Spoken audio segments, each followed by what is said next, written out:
News update na naman ulit tayo ngayon mga ka-YouTube. Update po natin ang mga kaganapan sa kaso ni Miss Grand Philippines 2023 candidate Catherine Camelon.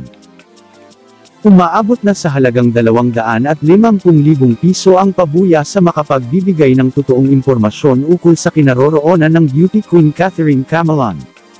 Ayon sa Philippine National Police PNP, itinaas ang halaga, matapos magbigay ng karagdagang 50,000 piso ang Presidential Anti-Organized Crime Commission PAOCC para sa pabuya. Matatanda ang una nang nagbigay ng tig-100,000 piso si Batangas Vice Governor Mark Levesty at isang business sector sa rehiyon para sa paghahanap sa nawawalang beauty queen.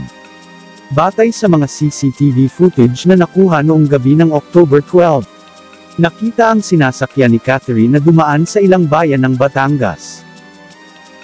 Ayon sa pulisya, tila hindi mag-isa si Catherine sa kanyang sasakyan nung gabing yun.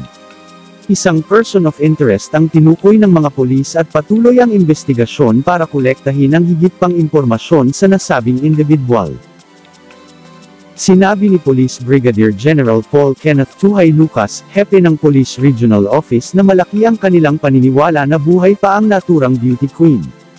Huling namataan si Catherine, na kandidata ng Miss Grand Philippines 2023 at representative ng Tuy, Batangas noong gabi ng October 12 sa isang mall sa Lemery.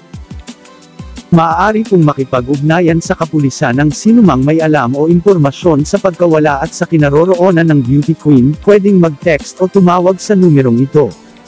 0917-329-5952. Hanggang dito lang po muna ang ating update ngayon mga ka-YouTube, patuloy po nating susundan ang isyong ito, kaya kung hindi pa po kayo nakasubscribe sa aming channel, pa-subscribe na lang po at pakiclick ang ating notification bell para updated po kayo sa susunod pa nating mga update. Maraming salamat po sa support at to God be the glory and God bless us all.